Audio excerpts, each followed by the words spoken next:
Mr. Zindler, if reason and logic are convention or custom or arise by evolutionary chance out of the material universe, what is your reason for using reason for testing truth and reality?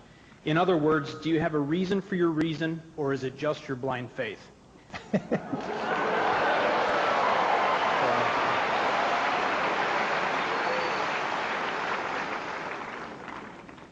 The ability to reason obviously was something that conferred selective advantage on various primate species.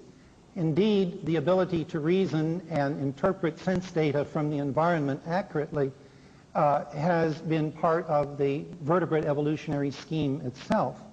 We find it perhaps most highly developed in the human species, but it certainly exists in our primate cousins as well. We use it because it works. We survive because this nervous system, which functions according to what we call conventionally now the rules of logic, because it works. It's a very pragmatic sort of thing. A species that evolved a logic or a nervous system that supported a logic that was not valid would not survive. It would be weeded out and replaced by a species that had a logic that worked better.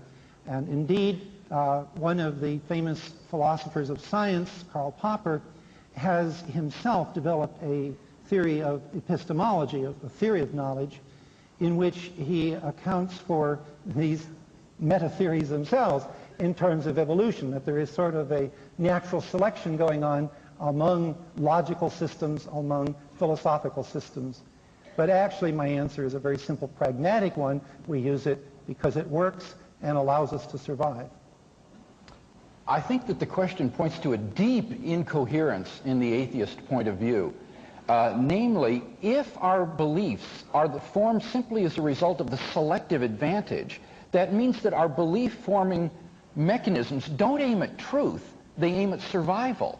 So how do we know that everything that we believe is not really true, it's just something that helps you to survive?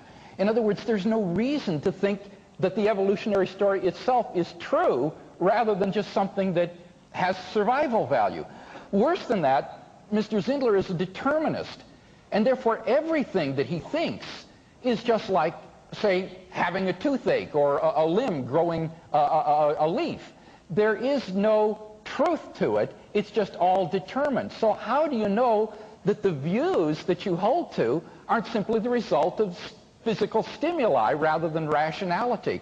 I think that atheism is ultimately destructive of rationality itself.